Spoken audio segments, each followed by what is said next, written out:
Summer holidays வந்தாச்சு, நம்ம GT ஹாலிடேஸும் வந்தாச்சு.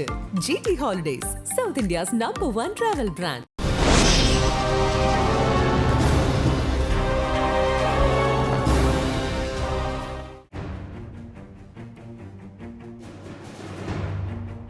ஈரான் மீது எந்த நிமிடம் வேண்டுமானாலும் தாக்குதல் இடம்பெறலாம் என்கின்றதான பதற்றம் மத்திய கிழக்கு முழுவதையும் ஆட்கொண்டு வருகின்றது.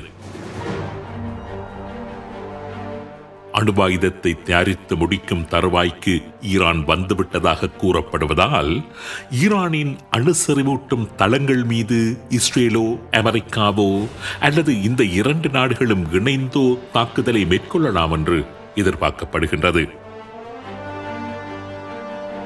பிப்ரவரி மாதம் 12ஆம் தேதி பிரபல்யமான சர்வதேச ஊடகங்களான வால் ஸ்ட்ரீட் ஜேர்னல் மற்றும் வாஷிங்டன் போஸ்ட் போன்றன ஒரு பரபரப்பு செய்தியை வெளியிட்டிருந்தன. அதாவது 2025ஆம் ஆண்டின் முதல் 6 மாதங்களுக்குள் எப்பொழுது வேண்டுமானாலும் ஈரான் மீது இஸ்ரேல் தாக்குதல்களை நடாத்தும் சாத்தியம் இருப்பதாக மேற்குலகின் புலனாய்வு அமைப்புகள் கணித்துள்ளதான செய்தியை இந்த பிரபல்யமான ஊடகங்கள் வெளியிட்டிருந்தன. ஈரானின் அணுவாயுத திட்டத்தை குறிவைத்தே இஸ்ரேலின் தாக்குதல் இடம்பெறலாம் என்றும், குறிப்பாக ஈரானின் நட்டாட்ஸ் நியூக்ளியர் ஃபெசிலிட்டிஸ் மீது இஸ்ரேல் மிகப்பெரிய தாக்குதலை மேற்கொள்ளலாம் என்றும் அந்த புலனாய்வு அறிக்கைகள் தெரிவிப்பதாக வாஷிங்டன் போஸ்ட் தெரிவித்திருந்தது. கடந்த பிப்ரவரி மாதம் 16ஆம் தேதி ஜெருசலேமில் வைத்து இஸ்ரேலிய பிரதமர் பெஞ்சமின் நெத்தன்யாகு ஈரானின் அணுவாயுத திட்டத்திற்கு எதிரான நடவடிக்கையை அமெரிக்காவுடன் இணைந்து இஸ்ரேல் மேற்கொள்ளும் என்று அறைகூவல் விடுத்திருந்தார். அதுவும் அமெரிக்காவின் secretary of state Marco Rubio அருகில் நின்ற சந்தர்ப்பத்திலேயே ஈரானுக்கு எதிரான நடவடிக்கையில் அமெரிக்காவும் இஸ்ரேலும் தோளோடு தோள் நின்று செயற்படும் என்றும் பகிரங்கமாக தெரிவித்திருந்தார்.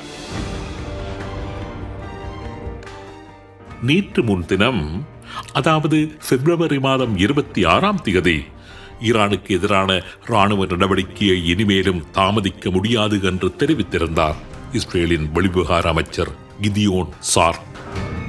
2 அணுகுண்டுகளை தயாரித்து முடிக்கும் தருவாய்க்கு ஈரான் வந்துவிட்டதாகவும், ஈரானின் கரங்களில் அணுவாயுதங்கள் இருப்பது என்பது இஸ்ரேலின் பாதுகாப்புக்கு மிகப்பெரிய அச்சுறுத்தலாக மாறிவிடும் என்பதாலும் அதனை தடுத்து நிறுத்தும் நடவடிக்கையை இஸ்ரேல் மேற்கொண்டேயாகும் என்று அவர் மேலும் தெரிவித்திருந்தார்.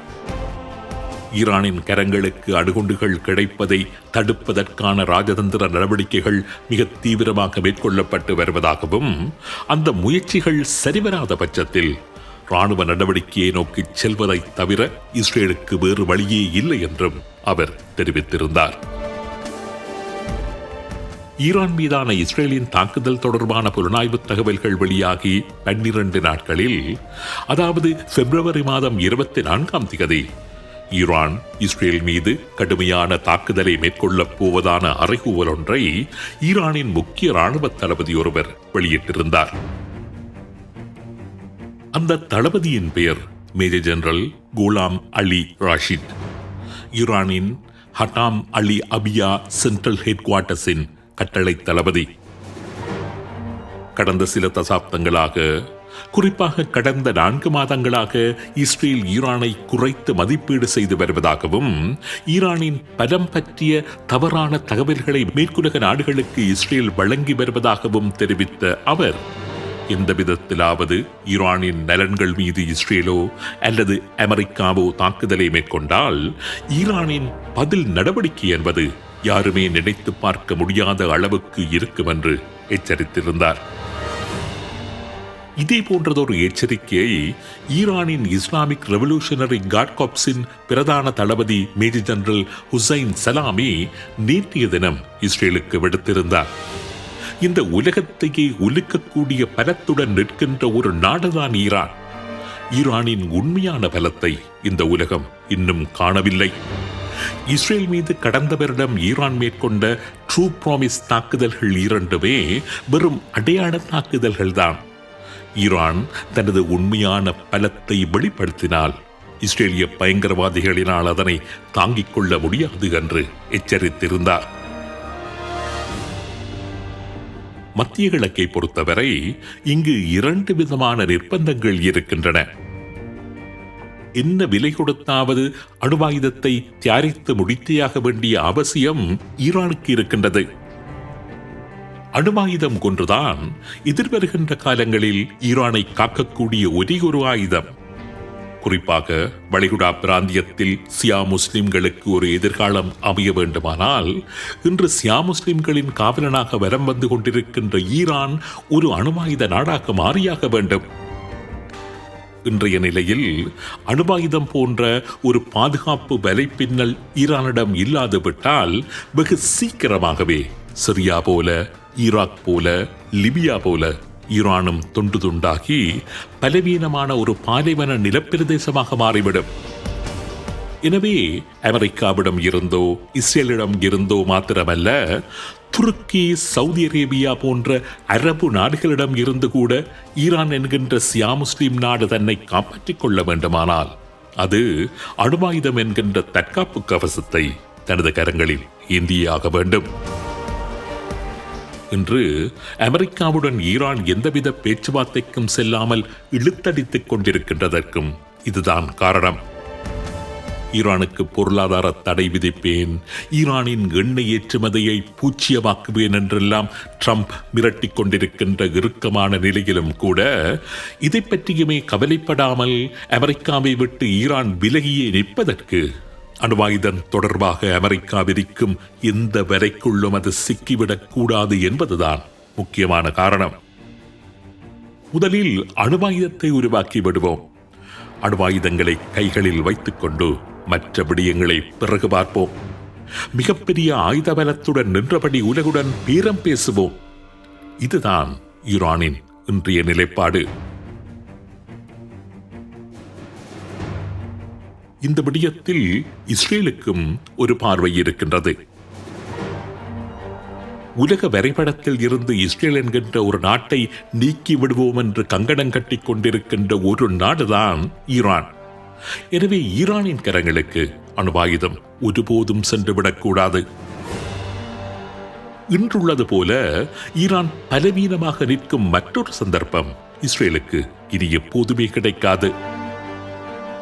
இஸ்ரேலை தற்பாதுகாப்பு நிலைக்குள்ளேயே வைத்திருப்பதற்காகவென்று ஈரானினால் உருவாக்கப்பட்டிருந்த ஹிஸ்புல்லாக்களாகட்டும், ஹமாஸ் ஆகட்டும் பலமிழந்த நிலையில் இன்று இருந்து கொண்டிருக்கின்றார்கள்.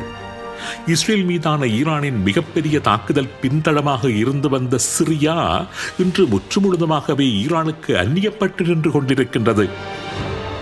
சிரியா வழியாக இஸ்ரேலிய வான்படை திறந்துள்ள யாக் கொரிடோர் என்பது ஈரானின் வாசல் வரை இஸ்ரேலை கொண்டு சென்று இன்று நிறுத்தி வைத்துள்ளது. கடந்த வருடம் அக்டோபர் மாதத்தில் ஈரான் மீது இஸ்ரேல் வான்படை மேற்கொண்ட அதிரடி தாக்குதலின் போது ஈரானின் ஏராளமான வான் பாதுகாப்பு சாதனங்களை இஸ்ரேல் அழித்து விட்டிருந்தது. அதனால் ஈரானின் வான் பாதுகாப்பு பொறிமுறை என்பதும் இன்று மிக பலவீனமான நிலையில் தான் இருந்து கொண்டிருக்கின்றது. தனது சிறகுகள் பலவற்றை இழந்துவிட்டுள்ள நிலையில் ஈரான் கிட்டத்தட்ட நிர்வாணமாக நின்று கொண்டிருப்பதாகவே கூறுகின்றார்கள் இஸ்ரேலிய ஆய்வாளர்கள். ஈரான் மீது தாக்குதலை நடத்துவதற்கு இதனைவிட சிறந்த ஒரு தருணம் இஸ்ரேலுக்கு வாய்க்கப் போவதில்லை என்று அடித்து கூறி வருகின்றார்கள் இஸ்ரேலிய போரியல் ஆய்வாளர்கள். போதாததற்கு ட்ரம்ப் போன்ற தீவிர இஸ்ரேலிய ஆதரவாளரது இந்த ஆட்சி காலத்தைப் போல தூதான ஒரு காலம் இனி எப்போதுமே இஸ்ரேலுக்கு வரப்போவதில்லை. பைபிளில் ஒரு வாக்கியம் அடிக்கடி வரும். காலம் நிறைவேறிய போது என்கின்ற வாக்கியம். ஒரு முக்கியமான விடயம் நடப்பதற்கு முன்னர் இங்கொன்றும் அங்கொன்றுமாக சில காரியங்கள் நடந்து அந்த முக்கியமான விடயம் வாய்க்க பண்ணுவதற்கான காலம் நிறைவேறுகின்ற தருணம் உருவாகின்ற அந்த கனப்பொழுதைத்தான் பைபிளில் அவ்வாறு குறிப்பிடுவார்கள். இஸ்ரேலியர்களை பொறுத்தவரையில் ஈரான் மீதான தாக்குதலை மேற்கொள்வதற்கான காலம் நிறைவேறி வருகின்றது போலதான் தெரிகின்றது. ஒரு இராணுவ முகாம் மீது ஒரு ஆயுத அமைப்பு தாக்குதலை நடத்துவதற்கு முன்பதாக பல்வேறு தந்திரோபாயங்களை அவர்கள் செய்வார்கள். பல்வேறு வியூகங்களையும் வகுப்பார்கள். அதில் ஒன்று கட் அவுட் போடுவது.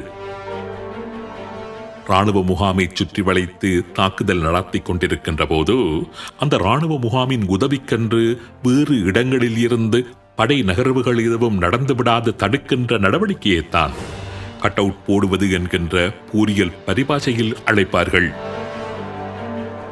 முற்றுகை தாக்குதலுக்கு உள்ளாகின்ற முகாமுக்கு எந்தெந்த வழிகளில் இருந்தெல்லாம் மீட்புப் படைகள் நகரும், எங்கெங்கெல்லாம் தரையிறக்கங்கள் மேற்கொள்ளப்படும் என்பதை முன்கூட்டியே கணித்து பல கட் அவுட்டுகளை முன்னதாகவே போட்டு விடுவார்கள். ஈரான் தாக்கப்படுகின்ற ஒரு சந்தர்ப்பம் ஏற்படுகின்ற பட்சத்தில் ஈரானின் உற்ற நண்பனான ரஷ்யா நிச்சயம் உதவிக்கு வரும். ஈரான் மீது இஸ்ரேலோ அமெரிக்காவோ தாக்குதல் நடத்துகின்ற சந்தர்ப்பத்தில் ரஷ்யா அங்கு உதவிக்கு வந்துவிடக்கூடாது என்கின்ற கட் அவுட்டை தான் உக்ரைனில் டொனால்ட் ட்ரம்ப் போட்டுக் கொண்டிருக்கின்றாரோ என்கின்ற கோணத்திலும் உலகளாவிய யுத்த வியூகத்தை அணுகியாக வேண்டியிருக்கின்றது. ஏனென்றால் ட்ரம்பை பொறுத்தவரையில் ஒரு யூதனை விட இஸ்ரேலை அதிகமாக நேசிக்கின்ற ஒரு மனிதர். எல்லோரும் கூறுவார்கள் அமெரிக்கா ஃபர்ஸ்ட் என்பதுதான் ட்ரம்பின் கொள்கை என்று. ஆனால் ட்ரம்பின் நகர்வுகள், பேச்சுக்கள், கடந்த கால ஏற்பாடுகளை பார்க்கின்ற போது அமெரிக்காவை விட இஸ்ரேல் தான் ட்ரம்புக்கு ஃபர்ஸ்ட் என்று நினைக்க தோன்றுகின்றது. ஆக ஈரானை பொறுத்தவரையிலும் சரி, இஸ்ரேலை பொறுத்தவரையிலும் சரி, ட்ரம்பை பொறுத்தவரையிலும் சரி, காலம் நிறைவேறிக் கொண்டிருக்கின்றது என்பதுதான் உண்மை.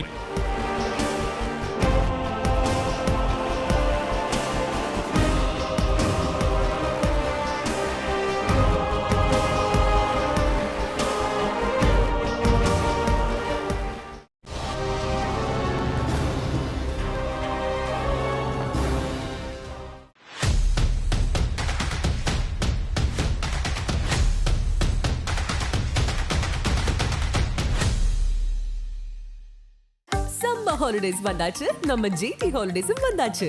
GT holidays, south India's number 1 travel brand.